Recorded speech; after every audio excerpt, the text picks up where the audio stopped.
Before we get going, I should probably explain, why are there two different percentage thingies on the sides here? Well, I couldn't decide whether I wanted to set the 3080 as the baseline or the 4080 as the baseline and measure the average percentage results from there. So I ended up doing both. So on the left, you see the 3080 set as the baseline, and that's comparing average frame rates for each benchmark run. This is currently showing my first Plague Tale. Is the baseline percentage. And the reason I was debating this and I decided to do both is I think some people have still missed the point that there's a massive difference between a 4080 and a 4090, but a much smaller difference between a 3080 and a 3090, and it's best shown, I think, seeing percentages like these. Also, as you're watching the stats up there, I think some of the interesting ones to keep in mind is, you've got the GPU utilization percentage, its temperature, but when you're looking at the temperatures, think about its the different cooler models will get different results. The specific models I'm using here, by the way, my 3080 is a 12 gigabyte version. I'm not trying to do that to skew the results. It's just the only 3080 that I have. Guys, 3080 Founders Edition launched before my channel even existed. This is the 3080 I have. The 12 gigabyte version is slightly faster than a 10 gigabyte model and does have a little bit Founders Edition, and my 4090 is a Gigabyte Gaming OC. Sorry, other stats you might want to look up there are the amount of power draw each one is reporting, because there's definitely some efficiency gain showing both the amount of VRAM that is allocated and the amount that is reported as being used per the game process. And this is all according to Riva Tuner statistics server, if you're wondering where this is all coming from. If you're looking at the frame rate counters, the FPS numbers, the one on the left is the current frame rate, the middle is the average, the one on the right is the 1% lows. And I think this is an interesting comparison because pricing's all over the place, and I'm gonna give you some more thoughts on that at the end of the video. Let's hop into the benchmarks. All right, so let's start out with Plague Tale Requiem at 4K Ultra settings, because I think this is a good judge of the type of demand we'll get from graphically heavy, non-cross-gen console games. Because Plague Tale Requiem was designed to stress the PS5 and the Xbox Series consoles without worrying about backwards compatibility, and I think that will get more common as we get deeper into this console generation. Let's face it, a lot of games are designed with consoles in mind.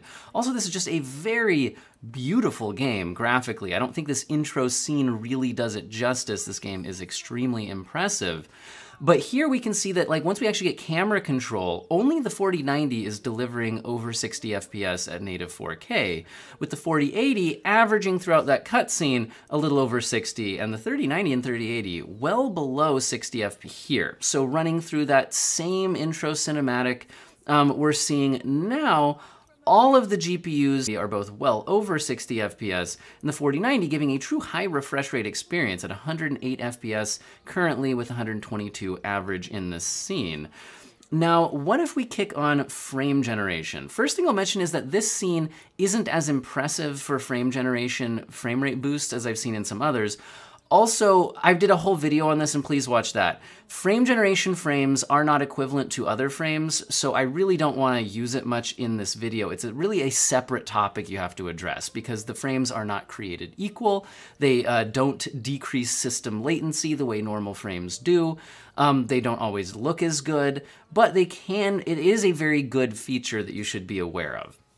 Now, if we drop down to 1440p, we see the 3080 and the 3090 a lot more at home in this kind of a demanding title, both of them averaging over 60 FPS, and the 4080 delivering a high refresh rate experience, and the 4090 just crushing it, way over 120 FPS, and that's native, no DLSS required at this point. Now, looking very up and down throughout pieces of this benchmark. I'm using the game's built-in benchmark. So this game is recent release, so I did want to use it here.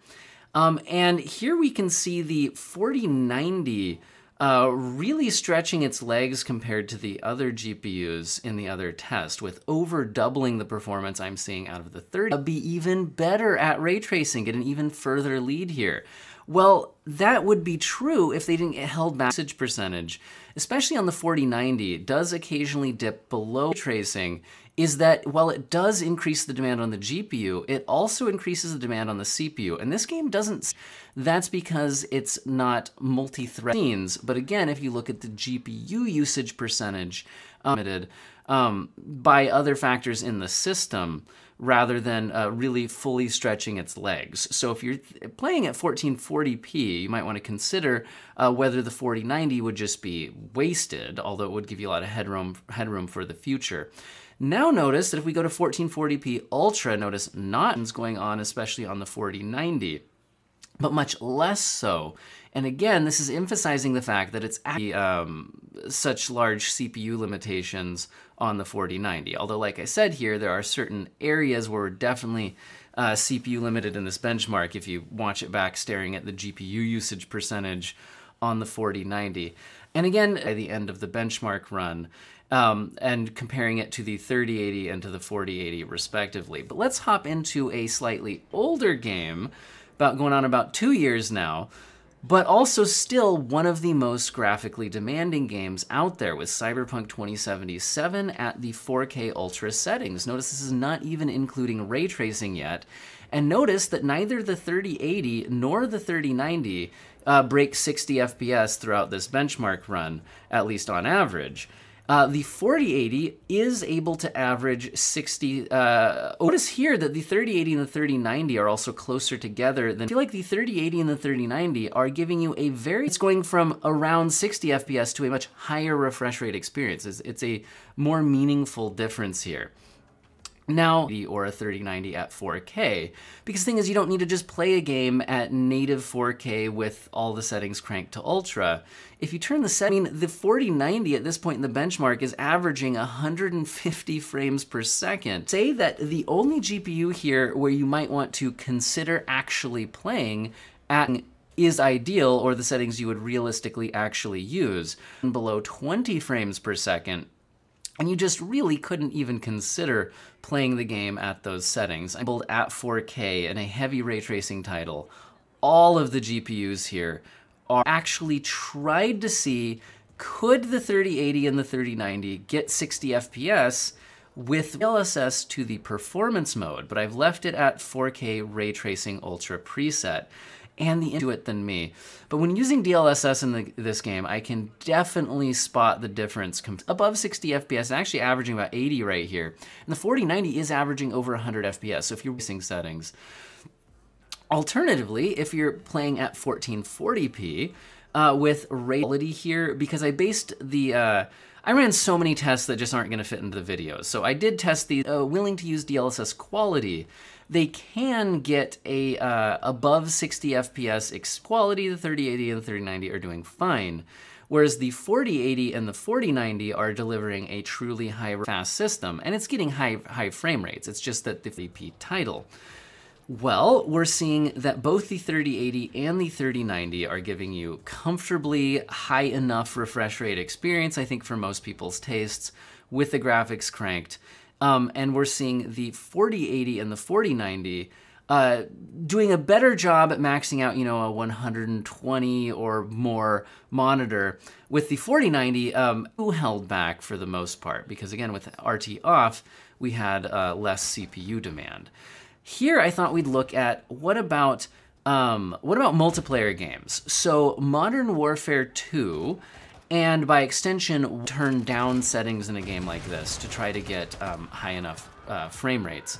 Here we're seeing the 30, or around 100 FPS average, whereas the 4080 and the 4090 are doing much, much better. The 4090 could actually play pretty competitively at 4K with the balanced preset, and you'd really, even the 1% lows were up around 123 FPS on the 4090 there, which is pretty. See all the GPUs delivering a good experience, a very high refresh rate, and the 4090, it's kind of just fun to see how far it can go.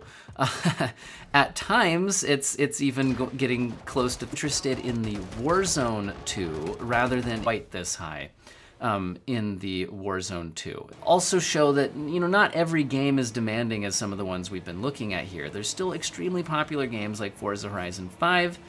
Here we're looking at its 4K Extreme preset with the temporal anti-aliasing enabled, but no upscaling.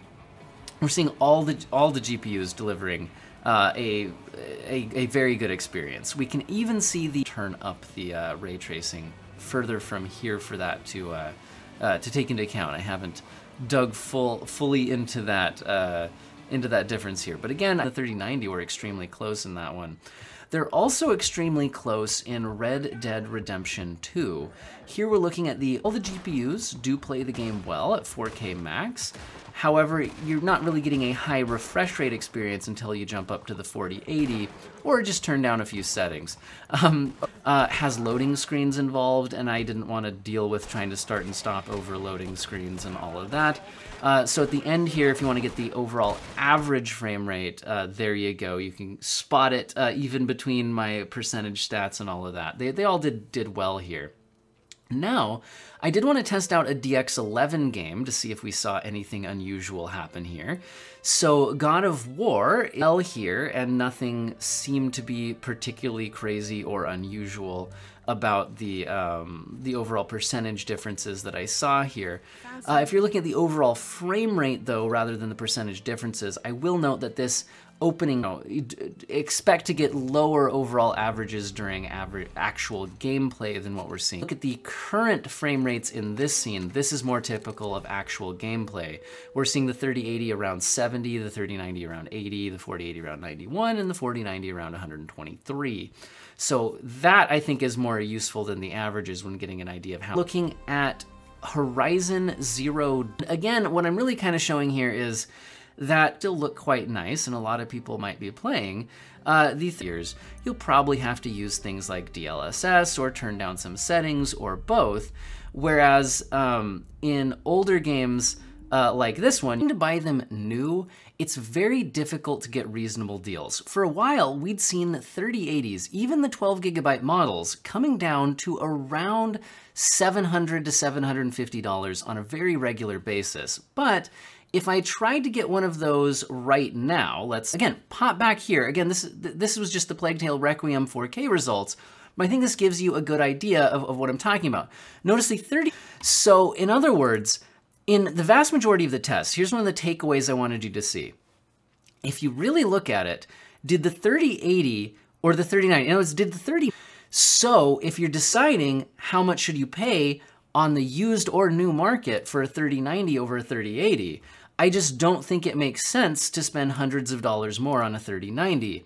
The only place that might make sense, which actually means something, because games don't really need that amount of VRAM, or at least not any games that I'm familiar with. Used, notice that you can get 3080s used for under $600, and that's not too difficult to do. Now, you're then gonna have to deal with the fact that it's a used GPU. Has it been mined on? Is there still a warranty? Can I trust this seller? So look at all of these very carefully before deciding you want to go used. But I'm just saying that with how bad the price, guys, the 3090 in actual gaming is not giving you that much better of a gaming experience than a 3080. So that's where I don't think that gap makes a whole lot of sense. Now, if we jump into the $1,200 MSRP, the problem is the $1,200 MSRP sucks. So that is what it is. And then in stock, they're more like $2,000. Now, that sucks.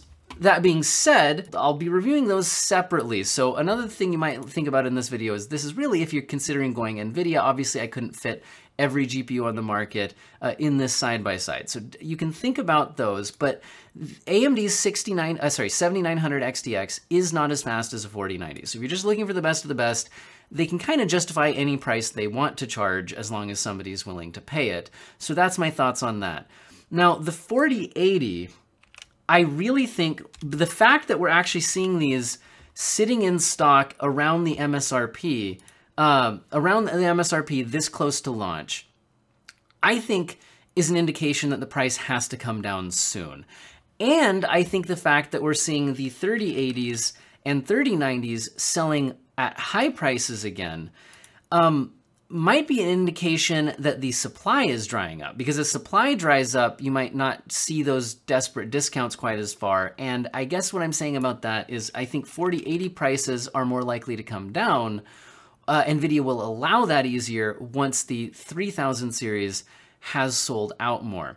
Anyway, what I was really hoping to do with this video is help you guys out, if you're looking at the 3080 versus the 3090, please don't spend much more money on a 3090 unless you're doing something professionally that actually needs 24 gigabytes of VRAM, in which case it might make sense. And heavily consider the used market right now on these, although please research used GPUs and buy somewhere where you have some sort of buyer protection, all of that kind of stuff.